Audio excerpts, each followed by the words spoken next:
নমস্কার বন্ধুরা, আপনারা রয়েছেন অ্যাস্ট্রো মোটিভেটর চ্যানেলে।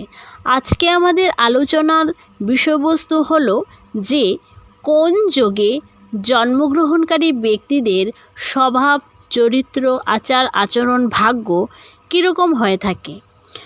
তো ভিডিওটি শুরু করার আগে আপনাদের কাছে একটাই অনুরোধ যে আপনারা এখনও পর্যন্ত যারা আমার এই চ্যানেলটিকে সাবস্ক্রাইব করেননি তারা আমার এই চ্যানেলটিকে সাবস্ক্রাইব করে পাশে থাকা বেল বাটনে ক্লিক করে অল অপশনটি অন করে দিন এবং ভিডিওটি ভালো লেগে থাকলে লাইক, কমেন্ট এবং শেয়ার করতে ভুলবেন না। আপনাদের একটি লাইক, কমেন্ট এবং শেয়ার আমাদেরকে ভিডিও বানাতে আরও উৎসাহিত করে। আর ভিডিওটি সম্পূর্ণটি মনোযোগ সহকারে দেখার চেষ্টা করবেন, স্কিপ করবেন না। কারণ স্কিপ করলে হয় কি, ভিডিওটি আপনারা সম্পূর্ণটি দেখতে পারবেন না, তাই বুঝতেও পারবেন না। তাই ভিডিওটি সম্পূর্ণটি দেখবেন, স্কিপ করবেন না। হয়তো আজকে আমার এই ভিডিওটি একটু বড় হতে চলেছে, কিন্তু ধৈর্য সহকারে এবং মনোযোগ সহকারে দেখার জন্য আপনাদের কাছে আমার তরফ থেকে অনুরোধ রইল। চলুন তাহলে ভিডিওটি শুরু করা যাক। তো জ্যোতিষশাস্ত্রে তো বিভিন্ন ধরনের যোগ রয়েছে। সেই যোগগুলিতে জন্মগ্রহণকারী ব্যক্তিরা কীরকম স্বভাব চরিত্রের আচার আচরণ পেয়ে থাকেন সেটি আজকে আপনারা নিজের জন্মছকের যোগ দেখে নিজের সাথে মিলিয়ে নেবেন।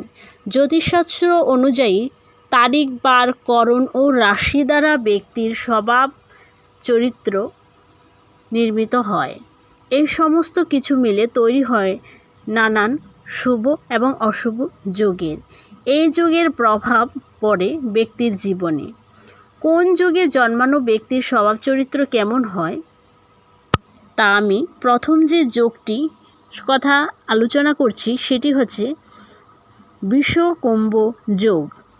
জ্যোতিষে বিষকুম্ভ যোগকে অশুভ যোগ বলে গণ্য করা হয়। কিন্তু এই যুগে যে ব্যক্তির জন্ম হয় তারা অত্যন্ত ভাগ্যশালী ব্যক্তি হয়ে থাকেন ও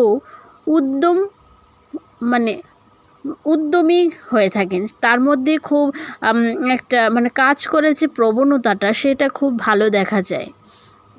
তা সে উত্তম গুণের ব্যক্তি হয়ে থাকেন। এই যুগে যে ব্যক্তি জন্মগ্রহণ করেন তাদের আর্থিক সমস্যার কখনোই পড়তে হয় না।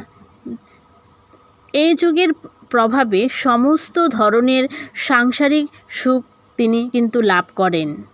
তার সংসার জীবন খুব ভালো কাটে। নিজের ব্যক্তিত্ব দ্বারা এরা অপর ব্যক্তিকে প্রভাবিত করতে পারে। এর ফলে এদের বন্ধু সংখ্যাও অনেক বেশি হয়ে থাকে। এই যুগের জন্মগ্রহণকারী জাতক জাতিকারা খুব বুদ্ধিমান হয়ে থাকেন। রূপ এবং গুণের অসাধারণ মিশ্রণ এই বিষকুম্ভ যুগে জন্মগ্রহণকারী ব্যক্তিদের মধ্যে দেখা যায়। কিন্তু দ্বিতীয় যে যুগটি রয়েছে সেটি হচ্ছে অতিগণ্ড যোগ। জ্যোতিষে এই যোগকে অশুভ বলে গণ্য করা হয়। ওই বিষকুম্ভ যোগের মতন এই যুগটিকেও কিন্তু অশুভ বলে গণ্য করা হয়। এই যোগে জন্মগ্রহণকারী জাতক জাতিকারা মাকে কষ্ট ও নানান সমস্যার সম্মুখীন হতে হয়। তাদের যে মা থাকে তাদেরকে নানান সমস্যার সম্মুখীন জীবনে হতে হয়।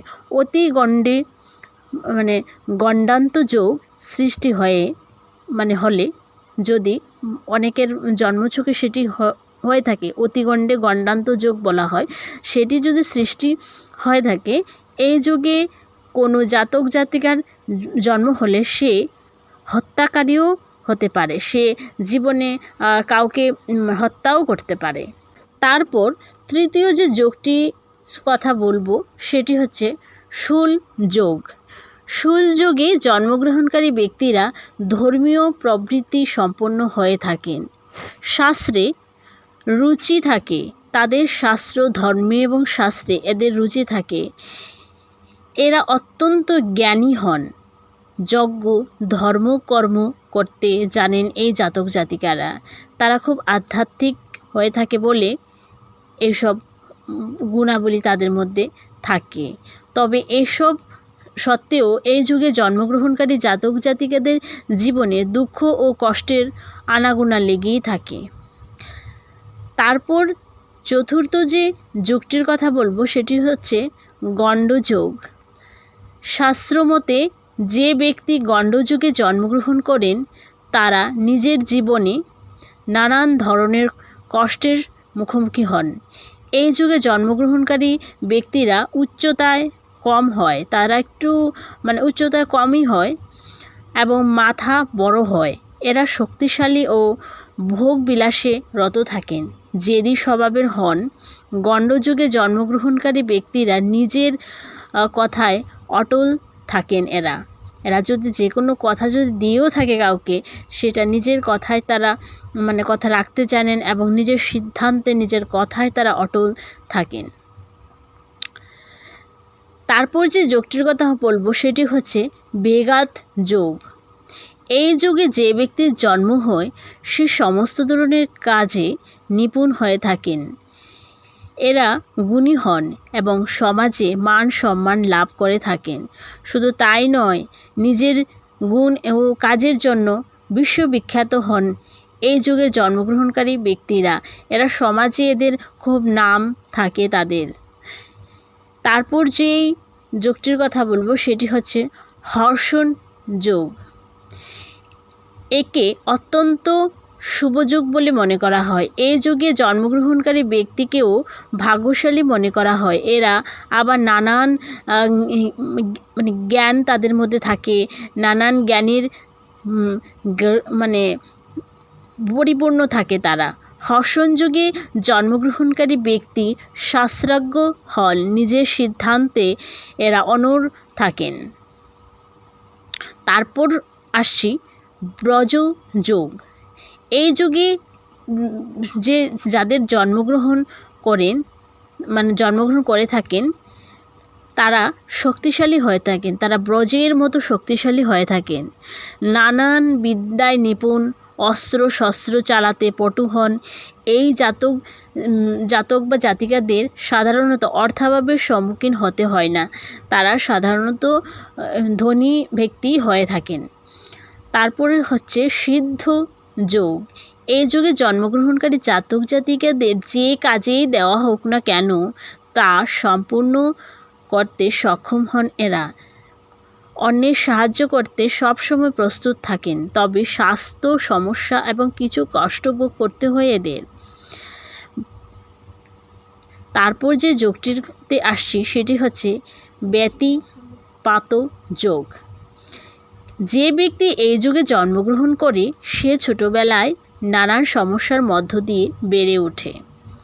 বয়স বাড়ার সঙ্গে সঙ্গে নিজের অভিজ্ঞতা থেকে দুঃখকেও সুখে পরিণত করে দেয় এরা। যুবককালে এরা সুখী জীবন উপভোগ করেন এবং যশস্বী হন এই যুগের জন্মগ্রহণকারী জাতক জাতিকারা।